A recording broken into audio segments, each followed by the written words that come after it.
You know, we talk a lot about which wars get attention and which ones don't. But while the world's eyes are often focused elsewhere, what is arguably the most ignored and maybe the most devastating war on the planet is happening right now in Sudan, and the human cost is almost impossible to wrap your head around. Just look at this number. 25 million.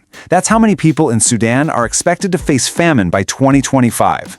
That is by far the highest number of any country on Earth. We're talking about millions of people already forced from their homes and hundreds of thousands dead. And look, this isn't hyperbole. Since April of 2023, Sudan, a country with nearly 50 million people, has been going through a complete and total state breakdown. It is a societal collapse on a scale that is genuinely hard to comprehend. So the big question is, how on earth does this happen? How does a country of this size just disintegrate? Well, that's what we're going to break down here. It's a tragic story, really. A mix of a personal power struggle, a long history of violence, and a completely shattered economy. Okay, so the immediate spark for this war, the thing that kicked it all off in April 2023, was basically a falling out between two guys.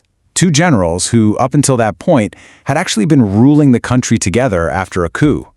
So let's lay out the two sides here. On one side, you've got Abdel Fattah al-Burhan. He leads the official Sudan Armed Forces, the SAF, and his power base is mostly in the east. On the other side is Mohammed Hamdan Dagalo, who pretty much everyone calls Hemeti. He leads the Rapid Support Forces, or RSF, and they're a massive paramilitary group based out in the west, in Darfur. And really, it's the origin of the RSF that's so key to understanding this whole mess. The RSF wasn't always the RSF. It grew directly out of this group, the Janjaweed. And that name, it literally translates to devils on horseback. These guys were an infamous paramilitary force of Arab supremacists, the ones who carried out the genocide in Darfur back in the 2000s under the old dictator. So what was the final straw that turned these two allies into enemies? It really came down to a fight over power, specifically how to merge their two armies into one. Al-Burhan and the official army wanted to absorb Hemeti's RSF in just 2 years, but Hemeti, he demanded a 10-year timeline, which, would have let him keep his power and independence. They couldn't agree, and that's when the shooting started. But here's the thing. A fight between two generals doesn't just pop up out of nowhere. To really get what's happening, you have to see this as just the latest, bloody chapter in a long, really destructive cycle that has defined Sudan for decades. Just look at this timeline. Since Sudan got its independence back in 1956, it's been trapped in this vicious loop. A military general stages a coup, rules as a dictator, and then, eventually, a popular uprising topples him, only for another general to grab power. This has happened 3 full times. It means that for 52 of its nearly 70 years of independence, Sudan has been ruled by the military. So when you see Burhan and Hemeti fighting, what you're really watching is a violent job interview to decide who gets to be the dictator at the start of this 4th cycle. It's a brutal fight for the top spot, and it's following a very old script.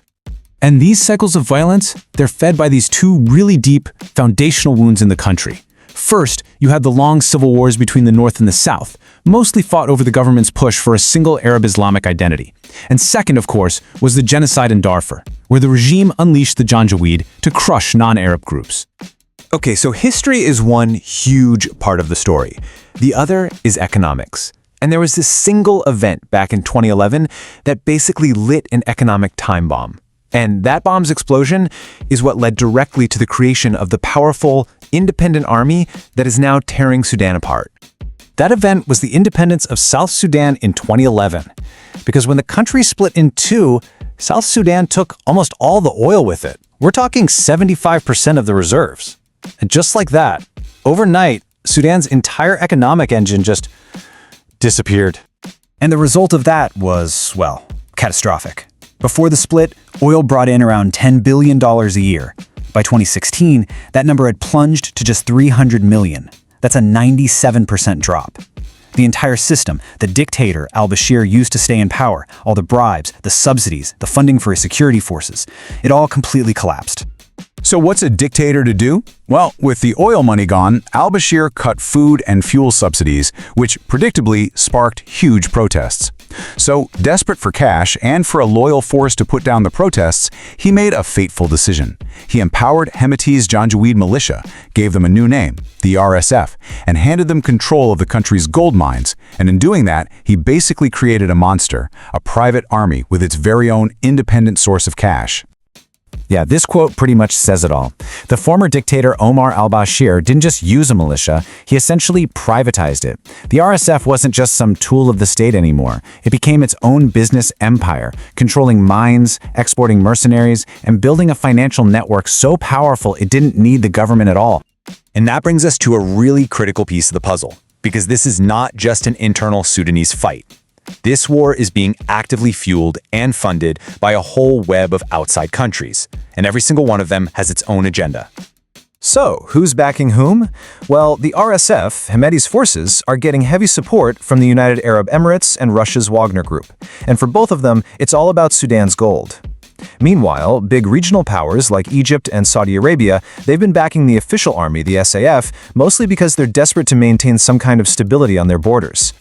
Now, you really can't overstate the UAE's role here. They're a massive global hub for refining gold, so they have a huge financial stake in the RSF winning. We're talking reports of hundreds of millions of dollars in gold flowing from RSF-controlled mines through Hemeti's family businesses directly to the Emirates. That cash is what's paying for this war. Some experts argue that if the UAE cut off the money tomorrow, the war could end, just like that. So, where does all this lead? You have a privatized army funded by foreign gold money fighting what's left of the national army. The result is the complete and utter disintegration of the Sudanese state, and it's accompanied by some of the worst atrocities you can imagine. This quote is just chilling. It's referring to what the RSF is doing right now, back in Darfur, the very place they started as the Janjaweed. They are carrying out a horrific campaign of ethnic cleansing against non-Arab groups, with a speed of mass death that has been compared to the Rwandan genocide. So, the most likely future here isn't peace or reconciliation. It's fragmentation. The Sudan that we knew on the map is, for all intents and purposes, probably gone. The RSF-controlled West, with Darfur at its center, is likely going to either formally break away, just like South Sudan did, or just operate as its own independent country. And you know, this isn't some secret war. The atrocities are all over social media. The famine stats are published by aid groups. You can see the mass graves from satellites. So when the world's largest humanitarian crisis is happening right there, out in the open, the lack of any real global response just leaves us with this one deeply uncomfortable question. What does it say about the rest of us? The world that is just watching?